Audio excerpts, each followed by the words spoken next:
ನಮಸ್ಕಾರ, ನೀವು ನೋಡ್ತಾ ಇದ್ದೀರಾ ನ್ಯೂಸ್ ಫಸ್ಟ್. ಬೆಂಗಳೂರು ಫಸ್ಟ್ಗೆ ಸ್ವಾಗತ. ನಾನು ವಿದ್ಯಶ್ರೀ. ಮೊದಲಿಗೆ ಹೆಡ್ಲೈನ್ಸ್. ಸಿನಿಮಾ ಮಾಡ್ತೀನಿ ಅಂತ ದುಡ್ಡು ತಗೊಂಡು ಮೋಸ ಮಾಡಿದ್ರ ಧ್ರುವ ಸರ್ಜಾ. ಮುಂಬೈನಲ್ಲಿ ಆಕ್ಷನ್ ಪ್ರಿನ್ಸ್ ವಿರುದ್ಧ 3 ಕೋಟಿ ವಂಚನೆ ಕೇಸ್ ಹಾಕಿದ ಜಗ್ಗುದಾದ ನಿರ್ದೇಶಕ. ಎಫ್ಐಆರ್ನಲ್ಲಿ ಇರೋದೇನು, ಧ್ರುವ ಟೀಮ್ ಹೇಳಿದ್ದೇನು? ವಿಷ್ಣು ಸ್ಮಾರಕ ನೆಲಸಮ ಮಾಡಿದ್ದಕ್ಕೆ ಚಂದನವನದ ನೋವು. ಸಾಕು, ಅಳು ನಿಲ್ಲಿಸಿ, ಮುಂದೇನು ಮಾಡಬೇಕು ಮಾಡೋಣ ಎಂದ ಕಿಚ್ಚ. ತಮ್ಮನ್ನ ಆರೋಪಿ ಸ್ಥಾನದಲ್ಲಿ ನಿಲ್ಲಿಸಿದ್ದಕ್ಕೆ ವಿಷ್ಣು ಅಳಿಯ ಬೇಸರ.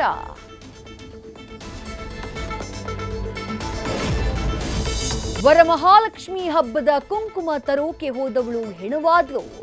2 ತಿಂಗಳ ಹಿಂದಷ್ಟೇ ಕೈ ಹಿಡಿದ ಗಂಡನ ಮಡಿಲಲ್ಲೇ ಪ್ರಾಣ ಬಿಟ್ಲು.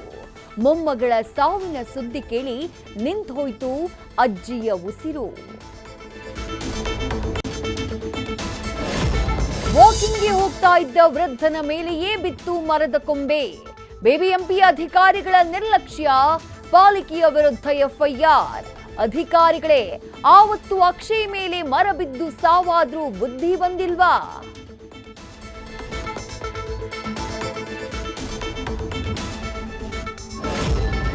ಫೈನಲಿ ಲೋಕಾರ್ಪಣೆಯಾಗ್ತಾ ಇದೆ ನಮ್ಮ ಮೆಟ್ರೋ ಹಳದಿ ಮಾರ್ಗ.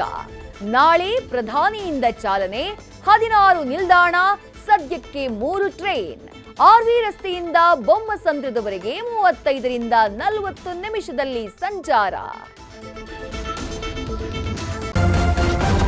ನ್ಯೂಸ್ ಫಸ್ಟ್, ನಿರ್ಭೀತಿಯಿಂದ ನಿಮ್ಮ ಪರವಾಗಿ.